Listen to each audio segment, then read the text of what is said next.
ketika masbuk dengan pandangan orang. Berarti selama ini saya telah tidak sadar bahwa selalu di saf terdepan itu bagaimana orang melihat saya bahwa saya memang adalah ahlul ibadah. Nauzubillah. 40 tahun. Ya. Makanya ulama lagi mengatakan, man yaro nafsahu annahu ikhlas, fa'lam anna ikhlasahu yahtaju ilal ikhlas.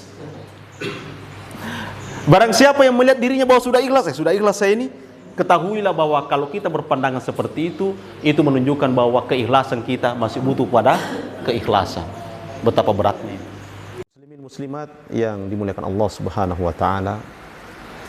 Dewan Masjid Indonesia hadir dengan satu visi besar, yaitu memakmurkan dan dimakmurkan masjid.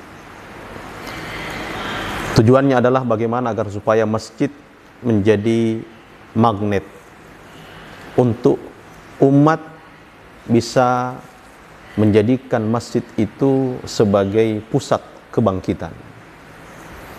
Kebangkitan ekonomi, kebangkitan intelektual, kebangkitan bagaimana kepedulian antara sesama, dan secara umum kebangkitan peradaban itu sendiri. Dan kalau kita mau berkaca pada sejarah, seperti itulah seharusnya.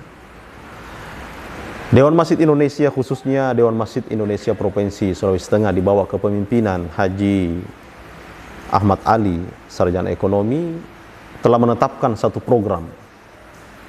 Yang mana program ini adalah merupakan program salah satu program unggulan Dewan Masjid Indonesia Sulawesi Tengah, yaitu pelatihan dai dan imam. Apa itu program dan pelatihan dai dan imam? Ini adalah yang bertujuan untuk bagaimana 13 kabupaten kota yang ada di Provinsi Sulawesi Tengah ini menjadi sasaran bagi upgrading atau peningkatan mutu dai dan imam. Dan alhamdulillah saat ini pelaksanaannya berada di Pondok Pesantren Insan Cita Indonesia yang beralamat di Kabupaten Sigi. Dan alhamdulillah ini sudah berjalan 2 angkatan dan selanjutnya akan terus dilaksanakan, targetnya sampai 10 angkatan, dan akan terus program ini dilanjutkan insyaallah ta'ala. Mengapa kegiatan ini dilaksanakan? Kegiatan ini dilaksanakan karena Dewan Masjid Indonesia melihat dai dan imam itu sebagai pencerah di tengah masyarakat, pencerah di tengah umat, punya posisi yang sangat strategis dalam merajut ukhuwah, dalam membangun persatuan. Imam ada di masjid sebagai pusat kegiatan, pusat kebangkitan umat Islam, dan kemudian dai yang memberikan pencerahan di luar masjid. Kalau ini bersinergi, memiliki kualitas yang sama, memiliki fikrah dan semangat yang sama, maka sudah dipastikan apa yang diharapkan berupa persatuan umat itu akan terwujud. Ya. Kemudian targetnya adalah bagaimana paling tidak imam kita ini, dai kita ini memiliki bekal yang cukup.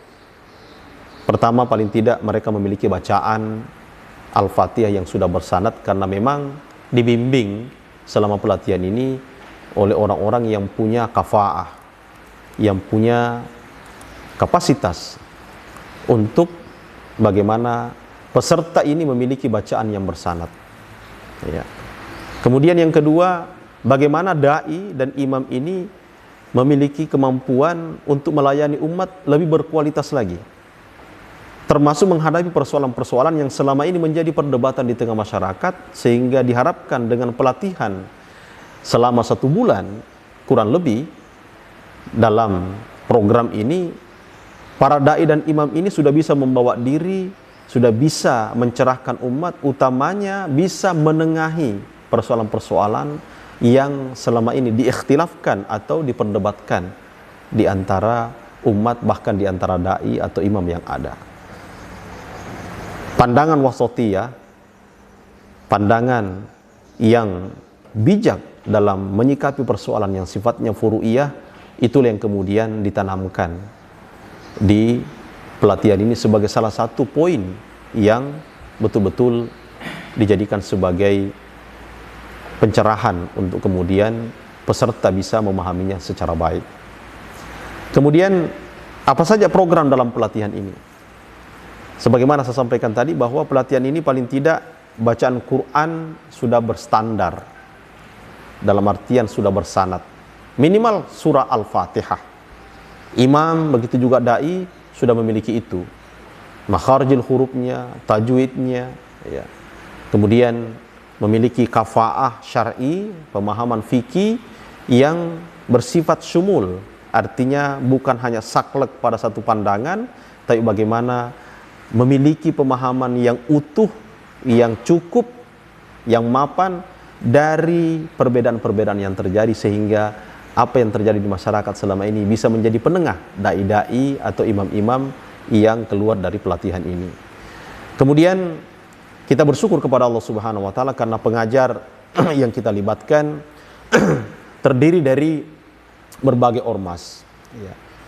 Terdiri dari alumni-alumni luar negeri dan alumni-alumni terbaik dalam negeri, termasuk ada salah seorang doktor dari syekh yang mengajar utamanya pada penanaman nilai-nilai Quran dari aspek tajwidnya, makharijul hurufnya, sehingga dengan qiraah yang bersanad yang belum memiliki mampu melahirkan atau membina dai dan imam selama pelatihan ini, agar dai dan imam ini bisa memiliki bacaan yang bersanad dari beliau insyaallah taala. Kemudian bagi kaum muslimin dan muslimat yang memiliki anak-anak mungkin atau memiliki dai dan imam yang membutuhkan peningkatan mutu, maka insyaallah pelatihan dai inilah ya yang dilaksanakan oleh DMI yang menjadi solusinya. Kami insyaallah setiap saat menerima pendaftaran yang perangkatan itu kita target sebanyak 80 orang per angkatan. Dan ini sudah angkatan kedua dan insya Allah akan menyusul angkatan-angkatan berikutnya, ketiga dan seterusnya.